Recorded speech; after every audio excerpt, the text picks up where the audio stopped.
like when I met my dad eventually, like we kind of look alike, our voices sound alike, we both have multiple businesses. I'm so much like him. We're not the same. Like, there's a lot of differences, but I'm so much more like him. And I think that's the nature, or that's the design that God has, is like, we're like our parents, right? And I'm not like bringing some revelational thing, but as the dad who's listening right now, there's half of you in your child, Maybe that's good, maybe that's bad, I don't know. But what I'm saying is, like, there's like a seed in there, and it's a lot stronger than you think. It's a lot stronger than you think. My dad's a medical professional. He said, before meeting you, I would have easily guessed 75% environment, 25% DNA. He's like, it has to at least be the opposite. Yeah, man, so much comes to mind. I think of the movies, where like the general or the captain is like first on the battlefield, first one to wake up and kind of check on the men, last one to leave the battlefield. Something resonates deep in our soul.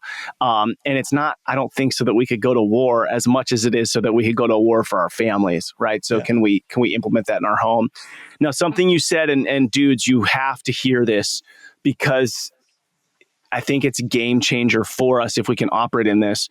Chaz said this idea of like rulership or kingship, it can be taken, or you can see that it's been given to you.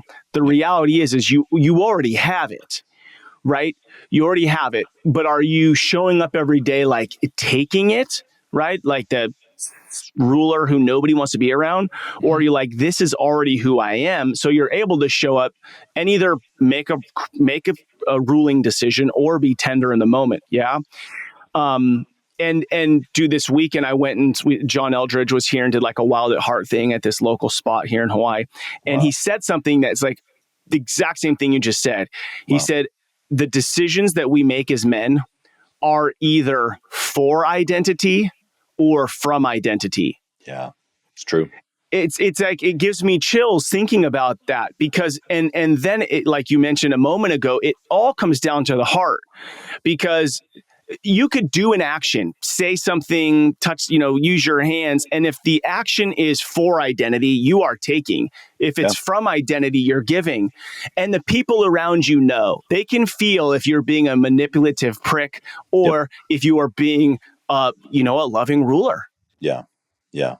It's so interesting to have that, not to take the gaze away from fatherhood, but I think this same dynamic applies for us to have in our relationships with other men.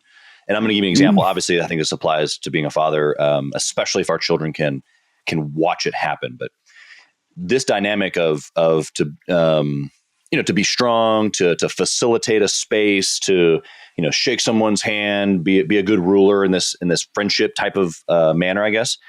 But then to also be tender and hug or pray for someone, or it's still the same dynamic.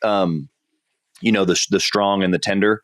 And specifically, I bring that up because I had someone recently say that about me, and I've known this dynamic, but it came quickly to mind when you asked that question because of this conversation I had with this friend, and he was like, I've seen you, be this incredible leader, this, stand in front of everybody, no fear, just, charge the hill.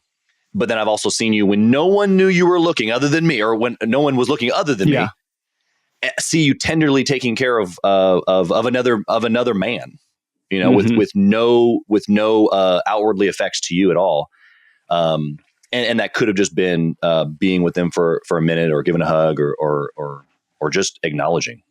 And so I think that I bring that up because as men, we can, sure, we got our marriage to think about, we got our kids to think about. I don't think that friendships with other men are as important as those two things, but I think that our kids, specifically since we're talking about fatherhood, are watching how we're interacting with other, people, and especially for our sons, for Tatum to know how to interact with another man, another king, even.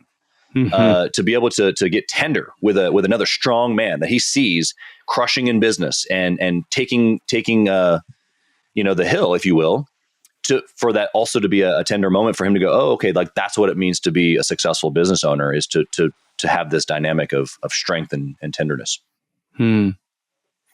Yeah, and it's one thing to get up on stage or lead your company. I mean, there's some other values there. There's some other benefits, right? So I think sometimes to build up the courage to do that, men then discredit I'm going to go do something that nobody sees. I'm going to be tender. I'm going to hug. I'm going to ask, hey, can I pray for you? Like, so vulnerable, to just be like, hey, would it be cool if I prayed right now? And I think that the strength of a man is going to be built more foundationally in those moments. Yeah. Chaz, going back to, I typically ask, how's your relationship with your dad? What's something you like, you didn't like? You were raised by a single mom. You did say you met your dad at 24. He definitely brought you in under his wing, and you've created a relationship. You also said you thought somebody else was your dad, which is like a pretty big, hook in the story. Yeah. So anything come to mind to share that we missed there that would be, points to help fathers know who they are and how important they are? Yeah, I think that the important thing there, because the guy that I thought was my dad was never around. I never called him dad. He was in and out of prison, So, I was never really like anybody in my family. It was my mom, my grandma, my sister, aunt, 3 daughters, her 3 daughters, my cousins. It's like the only dude, And so inside of that, my wife for many years was like, who are you? Where'd you come from? Like, I get it. Like, my mom's super strong. I had so much admiration for her and what she was able to accomplish, given the circumstances that she was in. But it's like, where did you learn how to be you? Because there was no model. And I think I do have to give some credit, obviously to my mom and just her structure and being just super strong-willed to just, push forward. But a lot of that just comes from, like when I met my dad eventually, like we kind of look alike, our voices sound alike, we both have multiple businesses. I'm so much like him. We're not the same. Like, there's a lot of differences, but I'm so much more like him. Mm-hmm. And I think that's the nature, or that's the design that God has, is like, we're like our parents, right? And I'm not like bringing some revelational thing, but as the dad who's listening right now, there's half of you in your child, Mm-hmm. Maybe that's good, maybe that's bad, I don't know. But what I'm saying is, like, there's like a seed in there, and it's a lot stronger than you think. It's a lot stronger than you think. My dad's a medical professional. He said, before meeting you, I would have easily guessed 75% environment, 25% DNA. He's like, it has to at least be the opposite. How in the world did all this happen? For all these things to fall into place. Right. What does it do for you? I guess the listener through that would just be to recognize that, that's a little you, man.